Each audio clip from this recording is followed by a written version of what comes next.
আসসালামু আলাইকুম। Hello viewers, আশা করি সকলেই ভালো আছেন। আজ আমরা শিখব আই এম এর বিভিন্ন ব্যবহার। আমরা আই এমকে অনেকে অনেকভাবে ব্যবহার করে থাকি, কিন্তু আই এম কয়টি অর্থে ব্যবহার করতে হয় আমরা কিন্তু জানি না। আজকে আমরা আই এম এর বিস্তারিত ব্যবহার শিখব। তবে দেরি না করে চলুন ভিডিওটি শুরু করি। আমরা সাধারণত আই এমকে পাঁচটিভাবে ব্যবহার করে থাকি। এক হচ্ছে আমি হই, আমি আসি। যখন আমি আসি বলবে তখন কোনো একটি স্থানকে নির্দেশ করবে। আবার আমি আসি বলতে কোনো এক কাজে আসি এটা নির্দেশ করবে। আমাকে হয় অর্থাৎ আমাকে কোনো কিছু করতে হয়। এবং প্রেজেন্ট কন্টিনিউয়াস টেন্সের ক্ষেত্রেও আমরা আই এম এর ব্যবহার দেখতে পাই। যখন আমি হই অর্থ দিবে তখন আই এম এর পরে অ্যাডজেক্টিভ অথবা নাউন বসবে। যখন আমি কোথাও আসি অর্থ দিবে তখন আই এম এর পরে একটি প্লেস বসবে অর্থাৎ জায়গার নাম বসবে।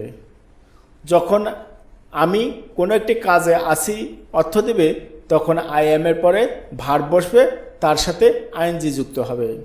যখন আমাকে কোনো কিছু করতে হয় অর্থ দিবে তখন আই এম এর পরে টু সাথে ভার্ব বসাতে হবে। এবং আমরা প্রেজেন্ট কন্টিনিউয়াস টেন্সের ক্ষেত্রে আই এম এরপরে ভার্ব বসিয়ে তার সাথে আইএনজি যুক্ত করে থাকি। এখন আমরা আই এম এর পাঁচটি ব্যবহারের উদাহরণ দেখব, যার দ্বারা আমরা এই অর্থগুলোকে আরও ক্লিয়ার করব। আমি হই এই অর্থে আমরা আই এম তারপরে অ্যাডজেক্টিভ বা নাউন এর ব্যবহার দেখব। আমি এখানে তিনটি উদাহরণ দিয়ে রেখেছি। যেমন আমি হই একজন ছাত্র। আমি হই এর ইংরেজি হচ্ছে আই এম, একজন ছাত্র আ স্টুডেন্ট। আমি হই তোমার বন্ধু, আই এম ইয়োর ফ্রেন্ড। আমি হই খুব ভালো, আই এম ভেরি গুড। এখন আমরা আই এম প্লাস প্লেসে এর ব্যবহার দেখব। অর্থাৎ আসি অর্থ দিবে এবং কোনো জায়গাতে আসি এই ধরনের অর্থ দিবে। যেমন আমি অফিসে আসি, তাহলে আমি আসি এর ইংরেজি হচ্ছে আই এম কোথায় আসি? অফিসে, ইন দ্য অফিস।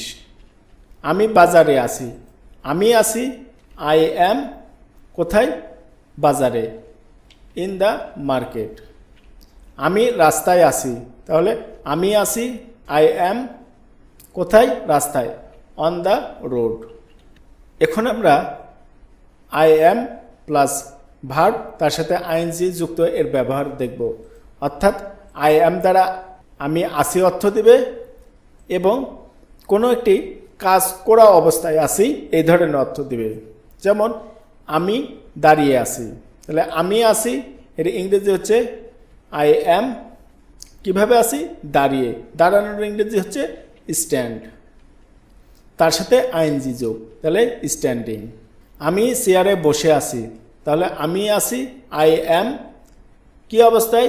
বসে, তাহলে বসার ইংরেজি সিট, তার সাথে আইএনজি যুক্ত হবে অর্থাৎ সিটিং। আই এম সিটিং কোথায়? চেয়ারে, অন দ্য চেয়ার। তাহলে আমি চেয়ারে বসে আছি এর ইংরেজি হচ্ছে I am sitting on the chair. আমি বিছানায় শুয়ে আছি, তাহলে আমি আসি আই এম কী অবস্থায়? শুয়ে। শোয়ার ইংরেজি হচ্ছে লাই, তার সাথে ING, lying. I am lying কোথায়? বিছানায়, অন দ্য বেড। এখন আমরা দেখব I am plus to plus verb এর ব্যবহার। যখন আই এম এর পরে টু প্লাস ভার্ব বসবে তখন অর্থ হবে আমাকে কিছু করতে হয়। যেমন আমাকে রান্না করতে হয়, তাহলে আমাকে হয় আই এম রান্না করতে, তাহলে টু কুক। আমাকে রান্না করতে হয় আই এম টু কুক। আমাকে অফিসে যেতে হয়, আমাকে হয় আই এম কোথায়? যেতে, টু গো। কোথায়? অফিসে, টু অফিস। আমাকে অফিসে যেতে হয় এর ইংরেজি হচ্ছে I M to go to office. আমাকে ইংরেজি শিখতে হয়, তাহলে আমাকে হয় আই এম কী করতে? শিখতে, টু লার্ন। কি শিখতে? ইংরেজি, ইংলিশ। আমাকে ইংরেজি শিখতে হয়। I am to learn English. এখন আমরা দেখব আই অ্যাম এর পরে প্রেজেন্ট কন্টিনিউয়াস টেন্সের ব্যবহার।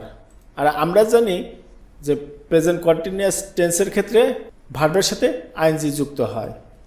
আমি ইংরেজি শিখতেছি, আমি শিখতেছি, আই অ্যাম লার্নিং। কি শিখতেছি? ইংরেজি, ইংলিশ। আমি ইংরেজি শিখতেছি, আই অ্যাম লার্নিং ইংলিশ। আমি অফিসে যাচ্ছি, আমি যাচ্ছি, আই অ্যাম গোয়িং। কোথায়? অফিসে, টু অফিস। আমি অফিসে যাচ্ছি, I am going to office. আমি রান্না করছি, আই অ্যাম কুকিং। আশা করি আপনারা আই অ্যামের সম্পূর্ণ ব্যবহার বুঝতে পেরেছেন। যদি ভিডিওটি বিন্দুমাত্র ভালো লেগে থাকে তবে লাইক দিবেন, কমেন্ট করবেন এবং বন্ধুদের সাথে শেয়ার করবেন। Thanks for watching.